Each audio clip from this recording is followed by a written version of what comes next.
네, 보신 것처럼 미국 연방 기준금리가 또 동결됐습니다. 연방준비제도 이사회는 글로벌 경제와 금융시장의 움직임이 미국 경제에 지속적인 위험을 주고 있다고 기준금리 동결의 배경을 밝히기도 했습니다. 미국 기준금리 동결의 의미와 국내 또 세계 경제에 미칠 영향까지 살펴보겠습니다. 윤창현 서울시립대 경영학부 교수 모셨습니다. 네. 안녕하십니까? 안녕하십니까? 예. 자, 이 미 연준이 금리를 동결을 했습니다. 예. 먼저 이 동결을 선택하게 된 배경부터 좀 짚어볼까요? 예, 그 연준이 이제 과거에 보면은 우리 조직은 미국의 중앙은행이지 세계 중앙은행이 아니다. 이런 얘기를 많이 합니다.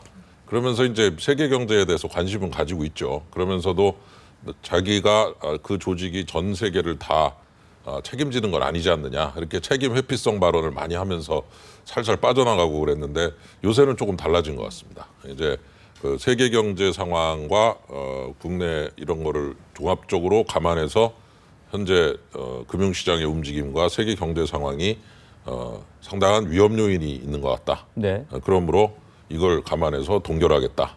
이런 얘기를 하는 그런 모습이 참 보기 좋고 이제 좀 다른 나라하고 소통도 좀 잘하는 것 같고 네. 여성 총재가 오시더니 좀 많이 부드러워지신 것 같다. 좀 그런 생각도 듭니다. 네. 예. 네. 이런 연준의 조치를 두고서 비둘기의 면모를 예. 보여줬다 이렇게 비유를 하고 있거든요. 예, 이게 예. 어떤 비유인지 설명해 주시죠. 예, 뭐 잘 아시는 대로 비둘기는 부드럽지 않습니까? 네네. 예, 왜 매파, 비둘기파 그러죠? 예. 예, 매파는 좀 세게 나가자. 금리 올리고 막 통화 좀 줄이고 물가 잡자. 이런 쪽이 매파고 비둘기는 그러지 말고 좀 부드럽게 가고 네. 금리를 좀 내린다든가 그냥 동결시키고 현재 상태를 유지하면서 좀 살살 가자 하는 쪽을 이제 비둘기파라고 하는데 지금 이 지적해 주신 대로 거의 비둘기 모습이죠. 예, 네. 다른 나라에서는 마이너스 금리를 하는데 미국 혼자서 플러스로 올려버리면 돈들이 다 미국으로 들어가 버릴 거 아닙니까? 그러면은 다른 나라 자본 유출도 심각해지고 그러니까 이제 지금 일본이나 유럽에서는 아니 우리는 지금 마이너스 금리를 하고 있는데 너희들이 플러스로 올려버리면 우리는 어떻게 지금 하라는 얘기냐 하는 식으로 굉장히 많은 그 비판이 있었고 네. 그런 그 견제랄까 지적들이 많으니까 네. 이제 그런 지적들을 겸허하게 수용한 것 같습니다. 네. 그리고 지금 올리는 것이 그렇게 좋은 그 타이밍이 아니다라고 하는 것도 분명하게 인식을 하고 있는 것 같고요. 네. 그래서 그런 면에서 이제 비둘기의 이미지가 아주 잘 반영되고 있다 이렇게 볼 수 있겠습니다. 다른 국가들과 좀 보폭을 맞추고 있다 이렇게 볼 수 있겠군요. 그렇죠. 그거를 네. 감안을 해주고 중국도 좀 보고 네. 다른 나라에서 하는 얘기도 듣고 그래서 그런 부분을 좀 많이 수용을 해서 부드럽게 가고 현재 또 금융시장도 사실 조금 불안한 상태고 그러니까 옛날에는 좀 그런 거를 애써 무시하듯이 자기만의 독야청청 마이웨이로 가는 모습이 멋있어 보이고 금리 같은 거 올릴 때도 이렇게 뒤통수 치듯이 전격적으로 올리는 걸 좋아했거든요. 네. 예, 그 그린스펀 의장 같은 분은 말을 할 때도 굉장히 모호하게 얘기를 해서 도대체 저분이 무슨 뜻으로 얘기하는 건지를 모르게 만드는 그 모호의 화법의 아주 달인이었습니다. 아하, 네. 근데 지금은 이제 거꾸로 돼버렸어요.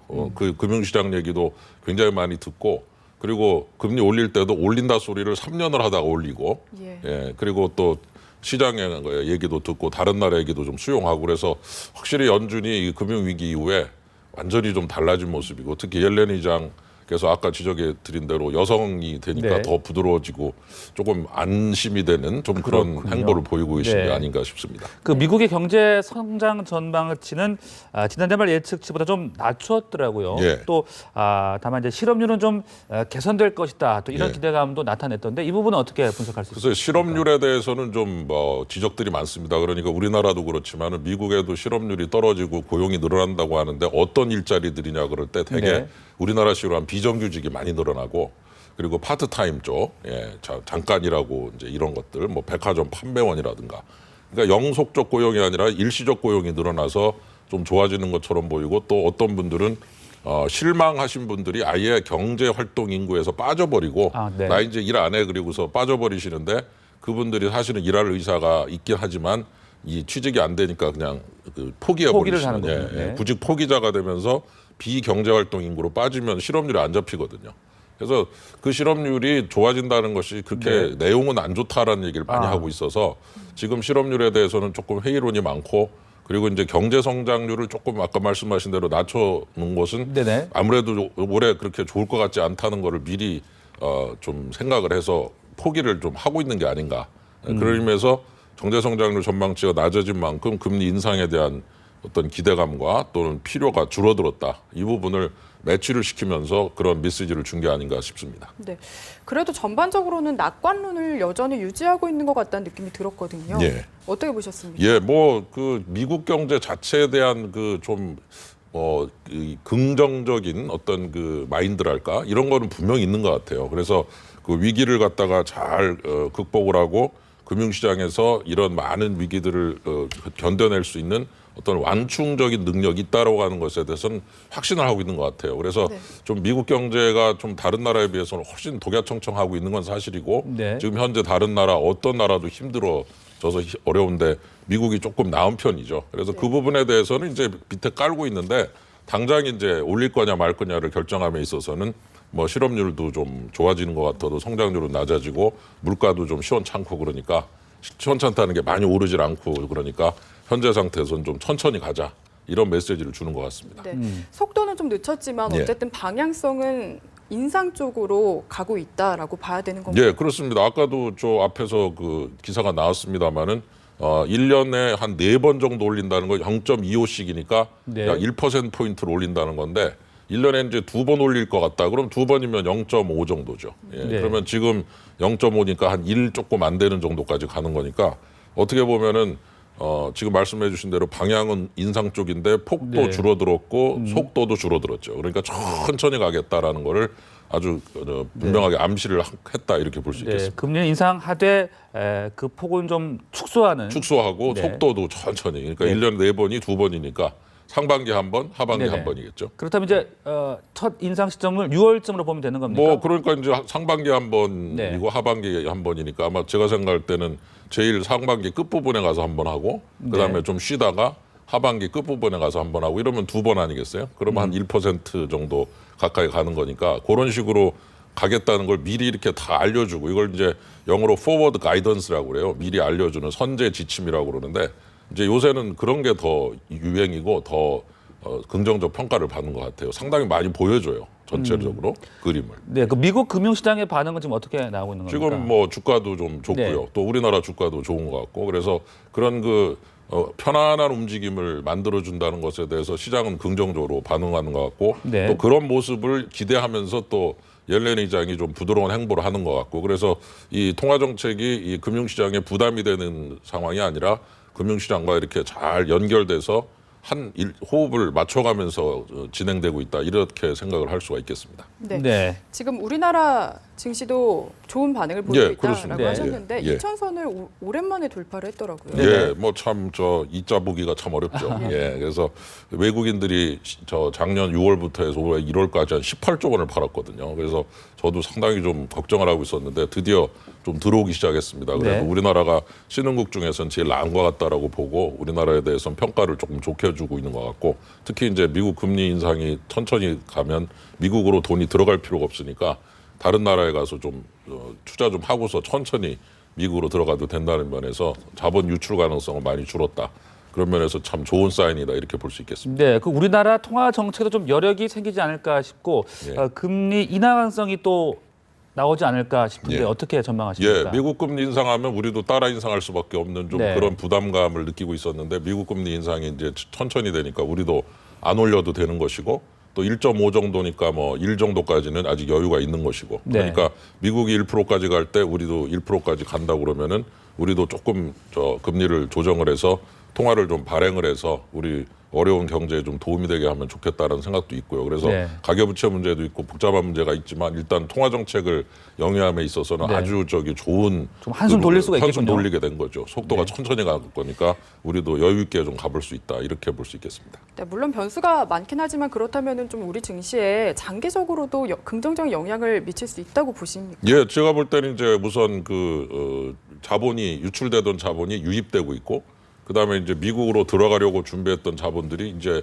미국 금리가 별로 안 높으니까 뭐 천천히 들어가자 하면서 속도를 조절할 것이고 또 우리나라 통화 정책도 그런 분위기에 맞춰서 좀 금리를 인하한다든가 해서 돈을 좀 풀어주면은 금융시장은 돈이 풀릴 경우에 좋아하거든요. 굉장히 네. 좋아합니다. 이게 돈이 많아질수록 투자 여력이 생기는 거니까 여러 면에서 지금 이게 우리나라 금융시장에는 상당히 긍정적 신호가 되고 있어서 미국 금리 인상이 아주 중요한 그 대외 변수고 리스크 요인 중에 하나였는데 그 리스크 요인이 좀 이렇게 리스크 네. 요인으로서의 어떤 그 영향력이 좀 줄어드는 것 같아서 긍정적인 면으로 네. 작동하고 있다 이렇게 볼 수 그런가 있겠습니다. 하면 이제 일본은행은 기준금리를 마이너스 0.1%로 예. 동결을 했고 예. 그러면서 예.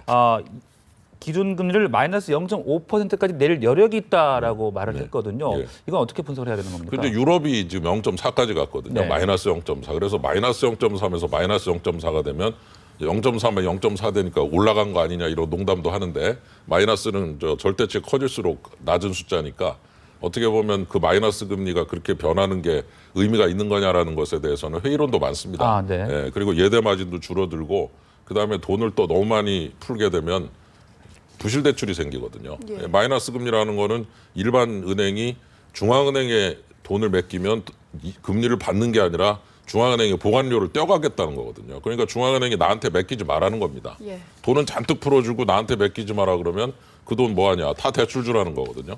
그럼 대출을 그렇게 주다 보면은 부실 대출 생겨서 은행이 힘들어집니다. 그래서 마이너스 금리라는 것이 그렇게 좋은 정책은 아닌데 네. 그 부분에 대해서 좀 회의론이 많은데도 일단 한번 마이너스 쪽으로 가니까 한번 계속 한번 거기서 머물러 보겠다라는 의지를 강하게 표명하고 있는 건데 어떤 그 귀결로 이어질지 특히 금융기관이 좀 나빠집니다. 이렇게 되면 네. 유럽도 지금 금융기관들이 상당히 부실 대출이 증가해서 너무 대출을 많이 주게 되니까 남는 돈 있으면 중앙은행에 좀 맡겨야 되거든요. 근데 보관료를 띄니까 그걸 안 맡기는 거예요. 그리고서 대출을 많이 주니까 부실이 생겨가지고 네네. 상당히 손실이 많이 나서 유럽 은행 주가들이 막 떨어지고 있거든요. 그래서 그런 면에서 일본이 그쪽으로 갔는데 거기서 한번 머물러 보겠다, 한번 승부 좀 걸어 보겠다라는 건데 아베노믹스와 연결해서 조금 걱정과 우려의 목소리가 있는데 일단 일본은 거기서 한번 가보겠다. 네. 마이너스 금리와 양적 완화를 통해서 경제를 확실하게 한번 부양시켜 놓고 다시 금리를 0으로 가져오겠다 이런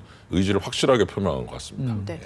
아베노믹스가 한계에 봉착했다 이런 우려들에 대해서는 어떻게 생각하시나요? 예, 제가 봐도 이제 그 일본의 가장 큰 문제는 역시 재정 정책이 너무 힘들어요. 왜냐하면 50조 엔을 걷어서 100조 엔을 쓰고 있어요. 네. 매년 마이너스 50조씩 적자가 나요. 그러면 50조 엔이니까 우리나라 돈으로 500조 원이 적자가 난다는 건데 네네. 그만큼의 부채가 막 풀리게 되면 굉장히 힘들거든요. 그래서 이 재정 쪽에서 그 균형 쪽으로 빨리 가야만 전체적인 경제 상황이 좀 괜찮아질 텐데 재정이 엉망이니까 우리 노년층들은 연금을 받아갖고 저축을 합니다. 안 써요. 왜 안 쓰냐 그랬더니 연금 이거 언제 끊길지 모른다. 재정이 나빠서. 네. 재정이 나빠서 연금 끊길지 모른다. 연금 받는다. 안 쓴다. 연금을 저축한다. 이러니 이 내수가 어떻게 되겠습니까? 그래서 이런 식으로 경제 운용에 있어서 정부가 너무 큰 적자를 내고 있는 이 부분이 굉장히 큰 리스크가 되어서 이게 해결이 안 되면 일본 아베노믹스의 성공 여부도 상당히 불투명하다. 그런 면에서 이 정부의 재정 문제 이거를 어떻게든지 좀 신뢰를 줄 수 있는 부분이 중요한데 이 부분을 살짝 밀어놓고 딴 것만 가지고 돈만 풀고 이런다고 되는 건 아니거든요. 네. 그래서 전체 경제의 그 건전성을 제고시키는 이게 굉장히 관건이 아닌가. 그런 의미에서 일본의 아베노믹스가 정부 재정 문제를 좀 다루는데 약간 소홀히 하면서 전체적으로 그 성공이 좀 불투명해지게 된 게 아니냐 이런 생각이 듭니다. 네, 알겠습니다. 지금까지 윤창현 서울시립대 경영학부 교수와 함께 말씀 나눴습니다. 고맙습니다. 잘 예, 들었습니다. 감사합니다.